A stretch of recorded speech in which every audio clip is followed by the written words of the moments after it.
Hello everyone, I am Vikas Yadav. Welcome back to my YouTube channel. आज मैं आपको यहाँ पर यानी परफेक्ट जेरंड और पार्टिसिपल क्या होता है ये बताऊंगा। कभी अक्सर बच्चों की ये प्रॉब्लम रहती है कि सर कभी तो हैविंग प्लस वर्ब की थर्ड फॉर्म डायरेक्ट आ जाती है, कभी having plus been plus verb की थर्ड फॉर्म आती है। तो इसका क्या मतलब है, क्या लॉजिक है, तो मैं यहाँ पर आपको एग्जाम्पल के माध्यम से बिल्कुल क्लियर करता हूँ। सबसे पहले अगर हमारे सामने लिखा हुआ है हैविंग प्लस वर्ब की थर्ड फॉर्म, तो हमारा जो सेंटेंस है वो एक्टिव वॉइस में है। क्या है? एक्टिव वॉइस है। अगर हैविंग प्लस बीन और प्लस के वर्ब की थर्ड फॉर्म, तो हमारा सेंटेंस किस में है? पैसिव में है। ठीक है, इतनी बात यहाँ पर क्लियर होती है। और इससे पहले भी ये परफेक्ट जीरंड और परफेक्ट पार्टिसिपल क्या है, जैसे आपने परफेक्ट टेंस पढ़ा होगा तो परफेक्ट हमारा क्या होता है? हैव प्लस के वर्ब की थर्ड फॉर्म। अगर हमें जीरंड बनाना है तो हम क्या कर देते हैं? हैविंग प्लस वर्ब की थर्ड फॉर्म लगा देते हैं। जैसे एक एग्जांपल है, यहाँ पर मैंने लिखा हैविंग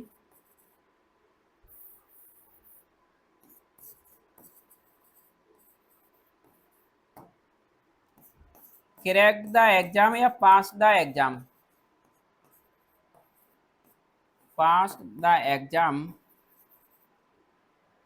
फिर कॉमा लगा के हम दूसरा sentence Sonali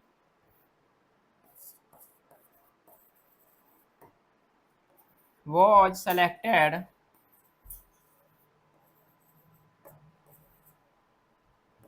for the job। ठीक। अब यहाँ पर देखो आप, सोनाली को सेलेक्ट कर लिया गया था जॉब के लिए एग्जाम पास करने के बाद। तो पहले एक काम हुआ है, उसके बाद में दूसरा काम हुआ है। जब उसको सेलेक्ट कब किया गया था? जब उसने क्या कर दिया था? एग्जाम पास कर दिया था। तो यानी एक पास्ट को जो एक्शन है, उस पास्ट के एक्शन को दूसरी मेन वर्ब से जो जोड़ देती है, वही हमारा क्या होता है? पार्टिसिपल होता है। तो जैसे अब यहाँ पर देखो, मैंने हैविंग के बाद में डायरेक्ट वर्ब की थर्ड फॉर्म लगा दी है। क्यों लगा दी है? क्योंकि हमारा सेंटेंस जो हमें दिख रहा है कि सोनाली को सेलेक्ट कर लिया गया था नौकरी के लिए, और सोनाली ने ही क्या कर दिया था? एग्जाम पास किया था। जब एग्जाम उसने पास कर दिया तब उसको क्या किया? जॉब मिल गई थी। तो यहाँ पर जो हमारा सब्जेक्ट है वो क्या है? सोनाली है।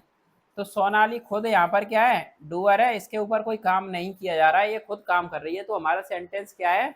एक्टिव में है। पैसिव में होता है तो सब्जेक्ट के ऊपर काम किया जाता है। अब बात जैसे मैंने यहाँ पर लगा दिया इसके आगे आफ्टर। अब जैसे ही आफ्टर ये लगा दिया इसके आगे, तो ये आफ्टर यहाँ पर प्रपोजिशन है और इसके बाद में एक प्रपोजिशन का ये क्या हो गया? ऑब्जेक्ट। यानी इसको हम क्या कह देंगे अब? ये है हमारा जीरंड, यानी परफेक्ट जीरंड। यानी एग्जाम पास करने के बाद में वो क्या हो गया? उसे जॉब के लिए सेलेक्ट कर लिया गया। मीन्स अभी भी सेम है और इससे पहले भी दोनों का मतलब एक ही था। यहाँ पर बस इतना हो जाता है, आफ्टर लगाते ही ये बन जाता है परफेक्ट जीरंड, और आफ्टर यहाँ से हटा देते हैं तो ये क्या था? परफेक्ट पार्टिसिपल था। और इसको आप चाहो तो ऐसे भी लिख सकते हो, Sonali was selected for the job after having pass the exam. हम पहले और बाद में लिख सकते हैं। अब देखो, जैसे एक और एग्जांपल देता हूं मैं यहाँ पर, आप बताना उसमें। जैसे मैंने लिख दिया यहाँ पर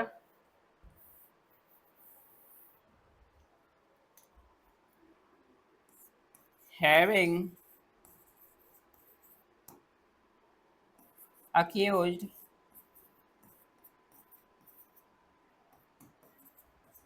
इन the case the man was arrested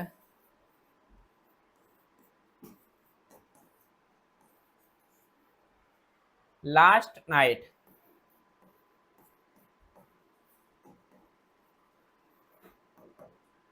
अब देखो,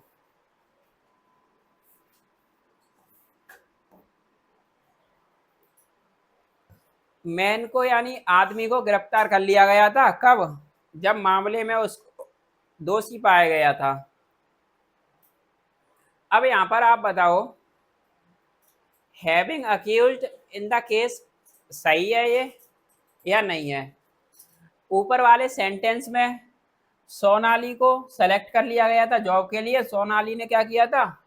एग्जाम क्वालिफाई किया था।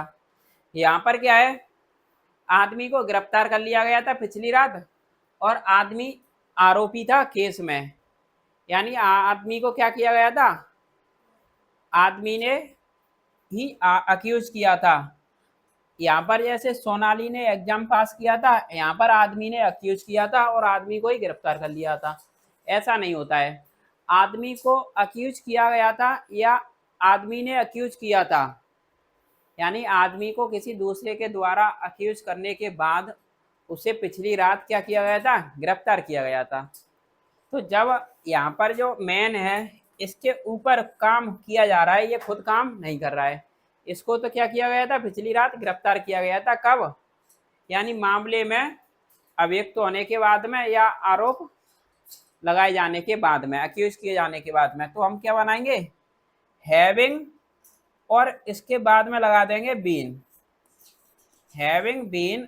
अब देखो, ये सेंटेंस की जो हमारी स्ट्रक्चर है ये पैसिव में जा रही थी, तो इस वजह से हमने क्या लगा दिया? यहाँ पर बीन लगा दिया। तो having been accused in the case the man was arrested last night. अभी देखो, और एक दो सेंटेंस आपको बताता हूँ मैं, यहाँ पर बिल्कुल क्लियर करते हैं। आज के बाद आपको कभी भी कंफ्यूजन होगा नहीं, कभी भी हैविंग कब लगानी है बीन हैविंग के बाद, और कब हैविंग के बाद डायरेक्ट वर्ब की थर्ड फॉर्म लगानी है। जैसे देखो, इसको मैं पलट के भी लिख सकता हूँ, जैसे पहले लिख दे रहा हूँ मैं इसको, the thief was awarded a 5 month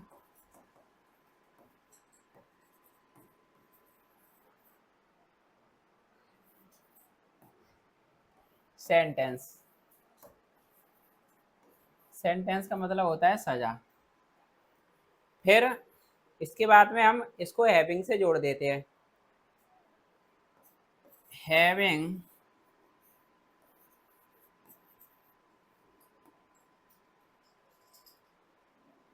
having been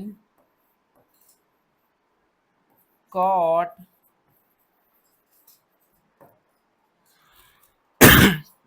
having been caught stealing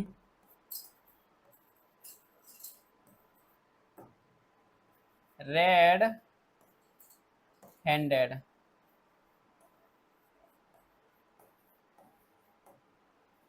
अब यहाँ पर देखो, यानी चोर को सजा दी गई थी 5 महीने की। कब? जब उसको रंगे हाथों चोरी करते हुए क्या किया गया था? पकड़ा गया था। अब यहाँ पर अगर आप बीन को क्या करते हो? हटा देते हो यहाँ से। अब देखो इस सेंटेंस को, थीप को सजा दी गई चोर को 5 महीने की। कब? जब चोर ने पकड़ लिया चोरी करते रंगे हाथों। अब चोर ने पकड़ लिया कि चोर को पकड़ा गया था? चोर को रंगे हाथों पकड़ा गया था चोरी करते। तो यहाँ पर ये सेंटेंस क्या है? जो हमारा सब्जेक्ट है इसके ऊपर यहाँ पर भी काम हो रहा है, ये कोई काम नहीं कर रहा है। जब इसके ऊपर काम हो रहा है तो फिर हम क्या लगाएंगे यहाँ पर? हैविंग बीन, यानी चोर को रंगे हाथ पकड़े जाने के बाद उसको क्या कर लिया गया था? उससे सजा दी गई थी 5 महीने की। और आप इसको चाहते तो ऐसे भी लिख सकते, having been caught stealing red handed the thief was awarded a 5 month sentence. अभी देखो, और एक और तरीका है इसका लिखने का, जैसे मैं इसको ऐसे भी लिख सकता हूँ। एक सेंटेंस है, शी वॉज प्रेज्ड RAISED। अब on having complete on having been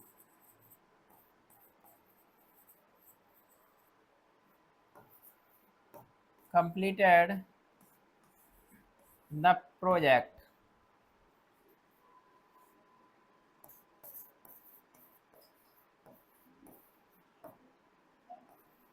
ahead of schedule।